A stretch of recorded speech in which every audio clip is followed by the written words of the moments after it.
They've told Sean, hey, we're all good, we don't need you. The two choices that Sean has put opposed to the group is, do I do a net outcome statement? We'll explain what that is. Or do I be next step obsessed? The answer is the first one, your net outcome statement. Because if you say, what's a good next step? They're going to say, I just told you we don't need you. And you're going to say, well, what's a good next step for me? And they're like, do you have a problem with your phone? Right? And then you set a next step, because those are the three tiers of setting a next step. What's a good next step? I don't know. Got it. What's a good next step on my end? Not sure. How about we do this? I'll call you. Well, they just said there's no, by saying we don't need you, they're essentially saying there's no next step.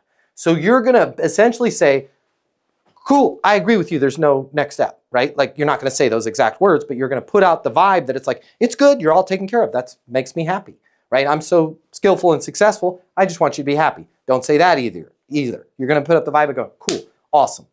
I will be here when. And then the when is the net outcome statement. I will be here when you need to make sure that those deliveries happen on time and ahead of schedule. Fair enough? Now, hopefully you've had big enough conversation with them so you can figure out what's going on in their world, right? Like if it was somebody for sales coaching, one of the first questions that I or a member of my team are going to ask them is, just out of curiosity, Sean, where are you at right now in terms of income? Where do you want to be? Now, somebody like you, Sean, would probably answer that question. I made $911,000 last year. I want to get to 3 million, right? And then you're going to say, Matt, I don't need you. I don't need the sales coaching, which I'm going to go, totally understand. Hey, Sean, I will be here when you need to go from that 981,000 to north of 3.7 million. Fair enough? And you're going to go, yeah.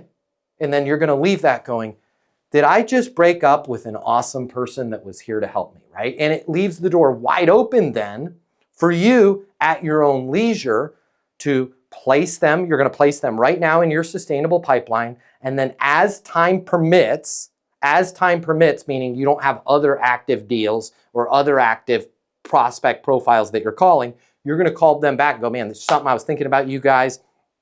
There's something going on that everybody involved in XYZ is having to deal with right now. I just want to make sure you're aware of it. Thus going right back to the beginning of our cycle again. So when they say we're all good, and this is where, guys, you cannot come up with this on the fly. It does not work.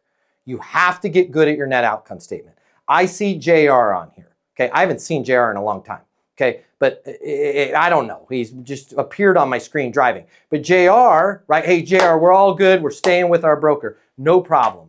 I will be here when you need to make absolutely positively sure that you have a portion of your monthly income 100% protected, while thus guaranteeing as much upside as possible, almost like you were participating in the stock market. Fair enough, right? And then I'm like, he does have a point, right? And it's really weird is because if you give somebody new data, they'll often come around. And if you open yourself up to new data, then they'll be receptive of new data. And what I mean by that is, like, when I asked my dad for the truck, no, right? And I'd be like, come on. He'd be like, no, boy. Then because he was an old farmer, right? He was my stepdad, but he was my dad. He was the only dad I knew. But he was an old farmer. And if anybody had a farmer for a dad, it's tough, right? Because no means no with farmer dads, right? But if I gave him new information, right, I might have a better chance, right? Totally get it on not letting me use the Scout Dad.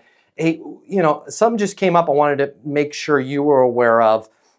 There's going to be no buses to the pre-SAT test that's happening on Saturday, and it's in a location where I'm unable to take the RTD. I think I'm going to have to miss that test, and I know Mom was pretty passionate about that. As long as you're okay with that, whoa. No, she says you got to take that test. She paid for the Sylvan Learning Center. I know, but there's no way to get me there. Hey, does it make sense for me to use the Scout? All right, you can use the Scout, right? Like, it's just, you got to leave them at least an opportunity to embrace it. And by saying, I'll be here when you need blank, they're very likely to do that. If you like this video, I got you. I'm going to hook you up.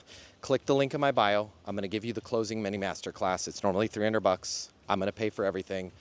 You're going to close a lot more business. You're going to make a lot more money. You're going to have a lot more fun. And you're going to be like, Matt Easton changed my life. And I'm going to be like, yes, I did. Did we just become best friends? And you're going to say, yes, we did. And then you and I are going to be best friends, and it'll be great. So click the link in my bio so we can be friends and you can close more business, and I'll cover all the cost. See you there.